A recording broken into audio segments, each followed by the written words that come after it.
नमस्कार, बहुत स्वागत है आपका छत्तीसगढ़ की खबरों में। मैं हूं आपके साथ आकांक्षा श्रीवास्तव। बुलेटिन की शुरुआत में ही आपको लेकर चलते हैं चिरमिरी की ओर, जहां मुख्यमंत्री विष्णुदेव साय क्या कुछ कह रहे हैं, सुनाते हैं आपको।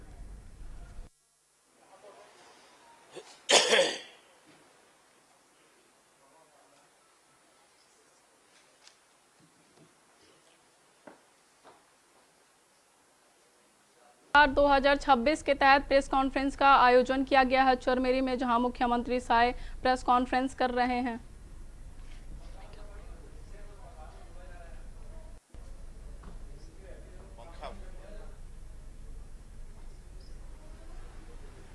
चिरमिरी में सुशासन तिहार 2026 के तहत प्रेस कॉन्फ्रेंस का आयोजन किया गया है, जहां मुख्यमंत्री विष्णुदेव साय प्रेस कॉन्फ्रेंस कर रहे हैं।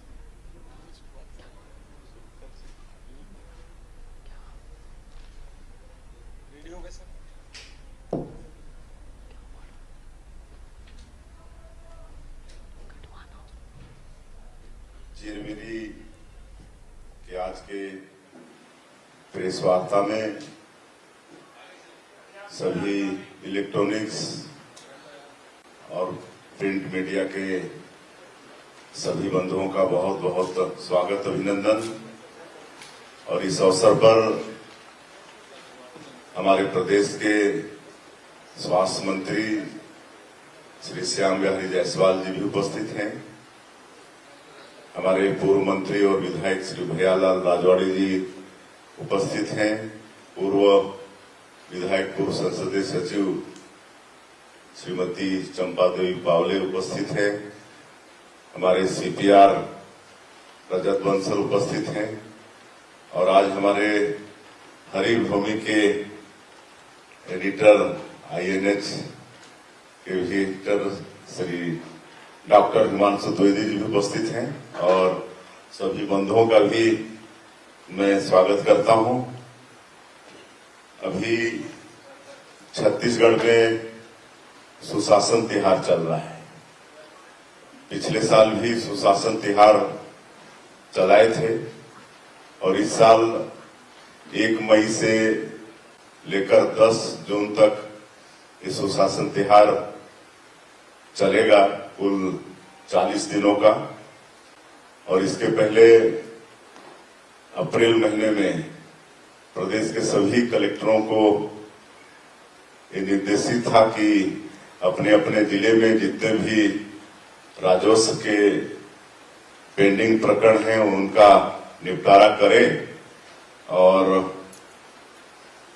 मैं कल तक 14 जिलों का प्रवास कर चुका हूं और समीक्षा बैठक भी होता है। जिस जिले में शाम को पहुंचते हैं वहां पर 3 जिले का समीक्षा बैठक भी होता है। और मुझे खुशी है कि हमारे कलेक्टरों ने अच्छा काम किया है। अप्रैल के महीने में जो राजस्व के पेंडिंग प्रकरण थे उनको निपटाए हैं। और इस सुशासन तिहार का उद्देश्य है कि जनता ने हम लोगों को आशीर्वाद देकर सरकार में बैठाया है और 2023 के विधानसभा चुनाव में छत्तीसगढ़ की जनता ने मोदी की गारंटी पर विश्वास किया। हमारे देश के यशस्वी प्रधानमंत्री नरेंद्र मोदी जी पर विश्वास किया और जनादेश देकर हम लोगों को सरकार में बैठाया। तो हम लोग का फर्ज है कि मोदी की गारंटी को भी पूरा करें और जनता के सब सुख दुख का भी ख्याल करें। तो इस सुशासन तिहार के माध्यम से हम लोग, हमारे मंत्रीगण, हमारे सांसदगण, हमारे विधायकगण और हमारे जो निर्वाचित जनप्रतिनिधि हैं सभी क्षेत्रों में जा रहे हैं। क्लस्टर बनाकर समाधान शिविर का आयोजन किया जा रहा है। 10 पंचायत, 15 पंचायत, कहीं 8 पंचायत, ऐसा पंचायतों का क्लस्टर बना के समाधान शिविर का आयोजन हो रहा है। और कहीं कहीं अचानक भी किसी गांव में जा रहे हैं और वहां पर किसी पेड़ के नीचे खटिया बिछवाकर वहां जन चौपाल लगाकर लोगों से संवाद कर रहे हैं और उनसे हालचाल पूछ रहे हैं। तो ये इस सुशासन तिहार का उद्देश्य है। और जैसे मैंने कहा कि 14 जिला का हमारा प्रवास हो चुका है। आज भी 3 जिला जाएंगे और इस समाधान शिविर से एक तो सरकार की जितनी भी योजनाएं हैं उसको हमारे अधिकारी जनता के सामने में रखते हैं। विभिन्न विभागों का स्टॉल भी लगता है और योजनाओं की जानकारी भी हमारे अधिकारी जनता को देते हैं और जो उनकी समस्याएं आती हैं तो कई छोटी मोटी समस्याओं का निदान तत्काल में हो रहा है। कल मैं एक जिले में था तो एक महिला बताई कि उसके पास राशन कार्ड नहीं था और कल ही वो समाधान शिविर में आई और उसका राशन कार्ड बन गया। तो इस तरह से किसी का राशन कार्ड बन जाता है, किसी का आयुष्मान कार्ड बन जाता है, किसी का आधार कार्ड बन जाता है और भी कई तरह की समस्याएं रहती हैं, उसका निपटारा हो जाता है। और बाकी तत्काल में जिस समस्या का निदान नहीं होगा आने वाले 1 महीने में हमारे अधिकारी उसका समाधान करेंगे। तो इस तरह से सुशासन त्योहार का प्रदेश की जनता को काफी लाभ होता है और कल यहाँ पर 3 जिले का समीक्षा बैठक हुआ। सूरजपुर, कोरिया और एमसीबी तीनों जिले के अधिकारियों का बैठक हुआ और चूंकि आप सबको मालूम है कि अभी पश्चिम एशिया में जो युद्ध की स्थिति बनी हुई है उसके कारण हमारा देश भी प्रभावित हुआ है विश्व के साथ साथ। और हमारे देश के यशस्वी प्रधानमंत्री जी का यह आह्वान है कि हम लोग डीजल पेट्रोल का खपत सोच समझ कर करें और इसलिए थोड़ा हम लोग समीक्षा बैठक का स्वरूप भी बदले हैं। बाकी जो 2 जिले थे वहां से खाली एसपी कलेक्टर आए, बाकी अधिकारी वर्चुअली वहां से जुड़े थे। तो इस तरह से हम लोग थोड़ा सा समीक्षा बैठक का स्वरूप बदले हैं और बिंदुवार समीक्षा हुई है और बड़ी अच्छी सार्थक चर्चा हुई है। कल के बैठक में एक तो राजस्व के प्रकरण जो निपटे हैं उसकी जानकारी हुई, एक प्रधानमंत्री आवास पर भी समीक्षा हुआ और इधर ये हुआ कि एक तो कई जो प्रधानमंत्री आवास के लाभार्थी हैं वो चले जाते हैं बाहर और कुछ के मृत्यु हो जाने से तो ये निर्देशित किए हैं कि उनके नॉमिनी के नाम से वो प्रधानमंत्री आवास का निर्माण किया जाए। ये कल के समीक्षा बैठक में निर्देशित हुआ है।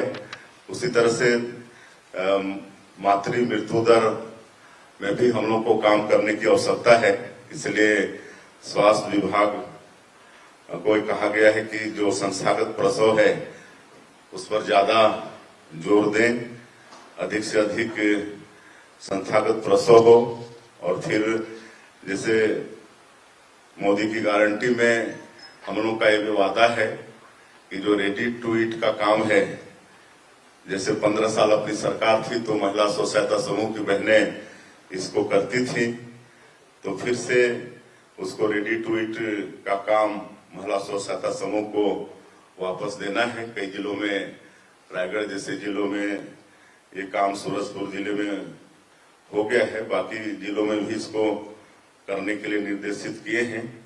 उसी तरह से अब ये गर्मी है, गर्मी के बाद बरसात आएगी और पेयजल की भी समस्या रहने वाली है। वैसे हम काफी संतुष्ट हैं कि गांव में पेयजल की बहुत ज्यादा समस्या नहीं है। हैंडपंप वगैरह वाटर लेवल डाउन होने के कारण कुछ सूख गए हैं और जल जीवन मिशन इसका भी काम, हालांकि पिछली सरकार में इसमें ठीक से काम नहीं हुआ जैसा होना चाहिए था, लेकिन माननीय हमारे देश के यशस्वी प्रधानमंत्री जी ने जल जीवन मिशन 2.0 फिर लॉन्च किया है, तो उसमें पैसा मिलने वाली है। और इधर कल जो 3 जिलों में ये ज्ञात हुआ है कि ज्यादा मल्टी विलेज स्कीम यहाँ पर बनाए जा रहे हैं, तो उसमें काम होगा और लोगों को पानी देने का काम होगा। लेकिन हमने निर्देशित किया है कि किसी भी गांव को, मोहल्ले को, जनता को पेयजल की समस्या नहीं होनी चाहिए। और इसलिए कहीं अगर टैंकर क्रय करने की भी आवश्यकता है, किसी पंचायत को तो टैंकर क्रय किया जाए और अड़ोस पड़ोस जहां पानी उपलब्ध हो वहां से पानी लाकर जनता को मुहैया कराया जाए, ये भी हमने निर्देशित किया है। और मंत्री जी हमको बता रहे थे कि अपने जिले में तो हर पंचायत में, अपने विधानसभा में हर पंचायत में टैंकर दिए हैं, तो इस तरह से इधर भी टैंकर की व्यवस्था जहां जरूरत होगी वहां करके प्रशासन लोगों को पानी पीने की व्यवस्था करेगी। कुल मिला के निर्देशित किए हैं कि किसी भी जनता को पीने की पानी की समस्या नहीं होनी चाहिए और शुद्धता की दृष्टि से क्लोरीन टेबलेट वगैरह जो डाला जाता है हैंडपंप वगैरह में, वो सभी निर्देशित किए हैं कि उस समय पर हो जाए।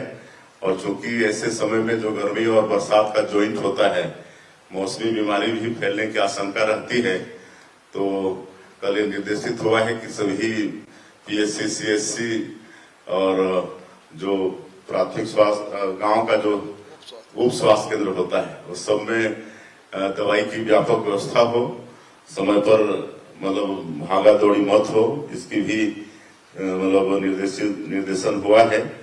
और एक तो भी सौभाग्य की बात है कि जो सीजी डायल 112 था 112, पहले 16 जिले में ही इसकी सेवा थी, लेकिन अभी माननीय हमारे देश के यशस्वी गृह मंत्री जी आए हुए थे, उनके करकमों से 400 डायल 112 वाहन उपलब्ध कराए हैं, तो इसकी सेवा बढ़ाकर पूरे 33 जिले में।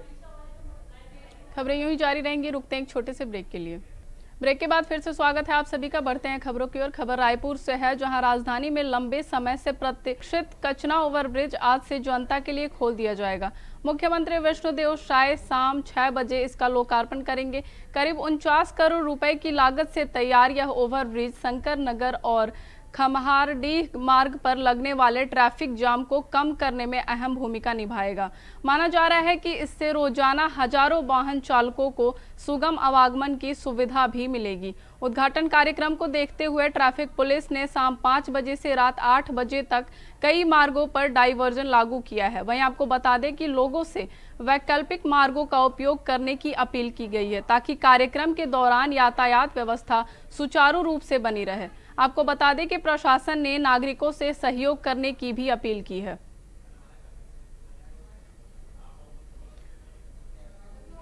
बढ़ते हैं अगली खबर की ओर। मुख्यमंत्री विष्णुदेव साय सुशासन तिहार के तहत प्रदेश भर में आम जनता से सीधा संवाद कर रहे हैं। आज उन्होंने सूरजपुर जिले के रामपुर गांव में कार्यक्रम में भाग लिया। उन्होंने महुआ पेड़ के नीचे ग्रामीणों से शासकीय योजनाओं और मूलभूत सुविधाओं की जानकारी भी ली।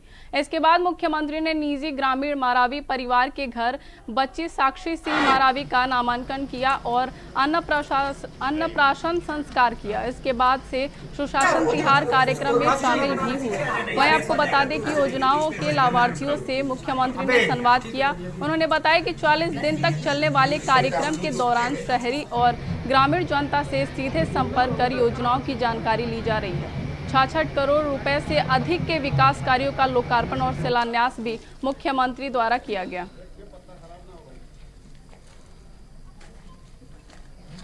अभी हमारे प्रदेश में चल रहा है, 1 मई से शुरू हुआ है और 10 जून तक चलेगा, कुल 40 दिन।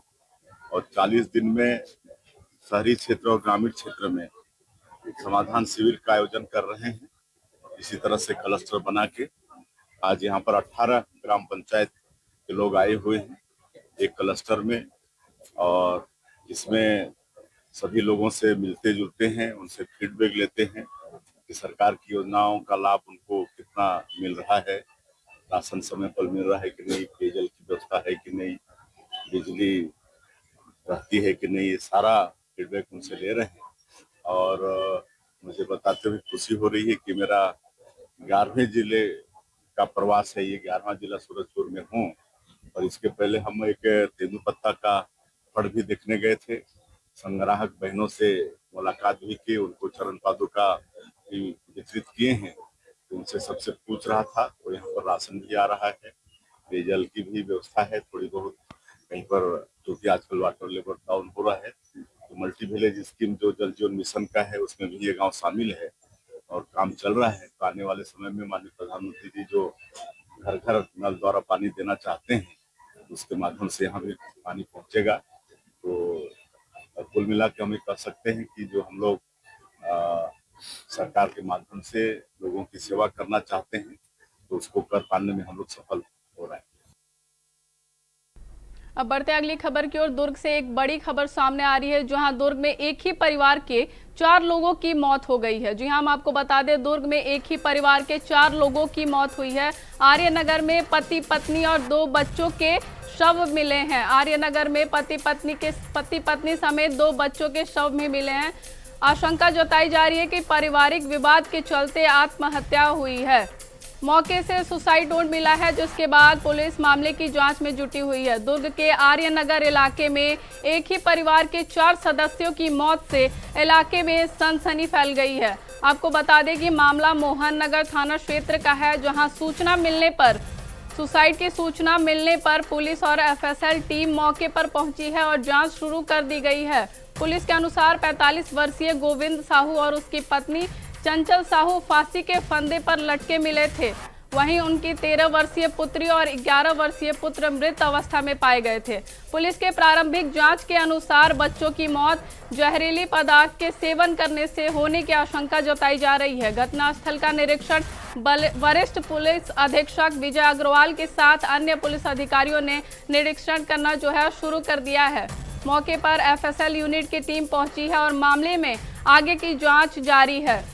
घटनास्थल से सुसाइड नोट भी मिला है। आपको बता दें, घटनास्थल से सुसाइड नोट भी मिला है, जिसमें पारिवारिक विवाद का हवाला दिया गया है। सुसाइड की वजह पारिवारिक विवाद बताया जा रहा है। वह आपको बता दें, दुर्ग से इस वक्त की बड़ी खबर सामने आई है, जहां एक ही परिवार के 4 लोगों की मौत हुई है। एक ही परिवार के 4 लोगों की मौत। आर्यनगर में पति पत्नी समेत 2 बच्चों के शव मिले हैं।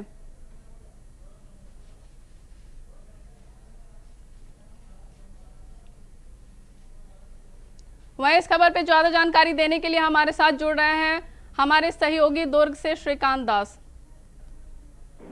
जी। तो श्रीकांत जी, इस दर्दनाक एक इतना बड़ा दर्दनाक मामला सामने आया है, मामले पर विस्तार से जानकारी दें। जी निकिता, दर्शकों को बताना चाहेंगे, बहुत ही दुखद घटना आज दुर्ग जिले में हुई। सवेरे की जो घटना है, ये एक ही परिवार के लगभग 4 सदस्यों की मौत होती है। जब सवेरे परिवार के लोग देखते हैं कि दरवाजा नहीं खुलता है, तो दरवाजा खोलते हैं, जब अंदर का दृश्य देखते हैं तो वहाँ पे कहीं न कहीं सब पूरी परिवार जो मृतक के माता पिता वो सदमे में आ जाते हैं कि वहाँ पे जो मृतक है वो स्वयं फांसी पे लटके फंदे में लटके हुए हैं और उनकी जो पत्नी है चंचला साहू, उसकी भी लाश फंदे में लटकी हुई है। और वहीं पे जो उनके बेटी है दृष्टि साहू और बेटा यशवंत साहू भी बिस्तर पर मृत अवस्था में पड़े थे, जिसको देखते हुए परिवार ने तत्काल पुलिस विभाग को इसकी सूचना दी, जिसपे वरिष्ठ पुलिस अधीक्षक अग्रवाल भी वहां पहुंचे और मौके की जायजा लिए।